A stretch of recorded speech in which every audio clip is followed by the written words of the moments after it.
السلام عليكم خوتي خواتاتي، كنتمنى من عند الله كلشي يكون بخير وعلى خير. خوتي دابا الزيتون اللي كنا جبنا من العربيه.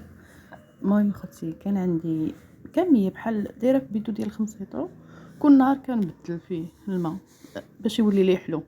المهم لمده 4 ايام ولا 5 ايام كنا كنبدل له الماء باش كل نهار خصك تبدلي له. ولا بغيتي يحلالك دغيا دغيا كدير له شويه د الماء سخون. وانا ما كنديرش هذيك الطريقه نهائيا، كنخليه يحلى بحال اللي كانوا كيديروه جدودنا والدينا. هادشي اللي كاين، مشيت انا على طريقتهم اخوتي. جبت واحد الطريقه ديال الزيتون المسلاله، عيود واحد ياكلو هكا بالماء، الواحد ياكلو هكا منسم بالزعتر المانتا. صراحه كيجي رائع اخوتي، وكترقدوه في الزيت كيجي صراحه شي حاجه زوينه. عوض تاكلوه هكا مليح، حنايا في اصل ديالنا كنديروا له مليحه وكنحطوها هكا في الفطور، في كاس كروت، حتى في الغدا هكا، ولا جا عندك شي واحد كتحطيه. المهم اختي، جبت هذيك الكميه اللي عندي كلها، كان عندي واحد 5 يطرو هو اللي جبته باش ندير له هكا الطريقه هذه. وان شاء الله مازال واحد البيدوه ثاني تنبغي نجبدو. حنا ما كنجبدوه مش كلهم، ملي كنبغيو نستعملو عاد تنجبدو نزولو من هذاك الماء الاول اللي درنا ميدجنا، كنخليو واخا يجلس معاك عام ما يخسرش. غير المهم هذاك الماء الاولى اللي درتي فيه كيبقاو خصك تكوني شاده البيوزه مزيان، كديري عليها واحد الميكو كتديه ونسايو واخا يبقى لك حتى عام ما كيخسرش. المهم هادشي اللي كانوا كيديروا والدينا، مشينا عليه. ماما خوتي جبت مانتا، مشيت جبت واحد 5 دراهم. الزعتر خلاص عندي في الدار، درت واحد 4 ولا 4 ديال المعالق كبارين هكا، حتى 5 يعني حاجه من السما كتجي ما كاين ولا اروع. جبت واحد 3 د الليمونات قطعتهم شرائح بحال هكا كباين في التليفون عندي. جبت في الاول درت واحد الكميه ديال الملحه، ما تملحوش. المهم رشتوني في الاول، هزيت كمشه هكا بيديا ودرتها في الزيتون، خلطته مزيان مزيان.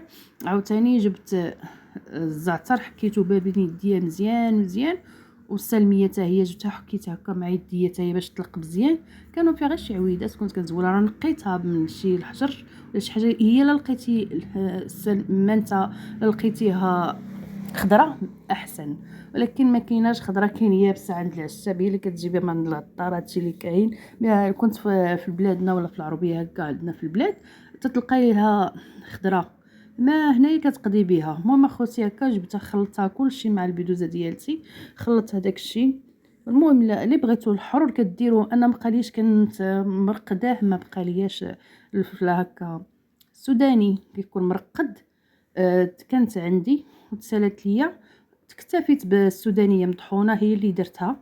ولا كون اختار اللي عنده الدراري ما يديرهاش هكا صافي. كدير ديك الكميه اللي عندك في الزيتون صافي، كتخلطيه مزيان. وصافي تجيبي قرعه سبيره ولا شي حاجه تكون ديال البلاستيك، كديري كميه ديال الزيتون وكتزيدي شويه شرائح الحامض، تعصري هكا بيدك وتحطيهم فوق منهم.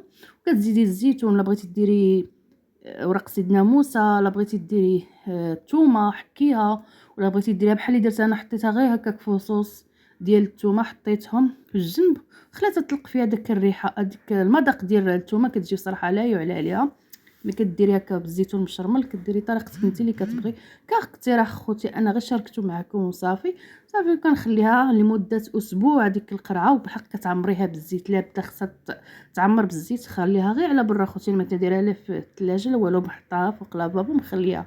المهم خوتي وداك الزيتون اللي كان شاط ليا على الزيتون الاخر جبت درت فيه السودانيه، فيه تاني الحامض عندي هكا محكوك مبشور، شريته من عند الزيتون عندي واك، ودرت فيه الحامض ديالنا قطعته هكا شرائح وشرملت به داك الزيتون اللي كان بقى ليه، والمانتا حتى هي درتها والزعتر ودرتها في شي علبه. داك خلاص سالينا، وهذا عاد جبدنا بدينا كناكلو فيه هذا لمده 15 يوم ولا سيمانه، وكتجبديه كيكون المذاق ديالو لا يعلى عليه، تجي المذاق ديالو غزال وما تيخسرش، وكيبقى لك هكا في هكا كيبقى تنحل الزيت ديالو كتجي مشرمله.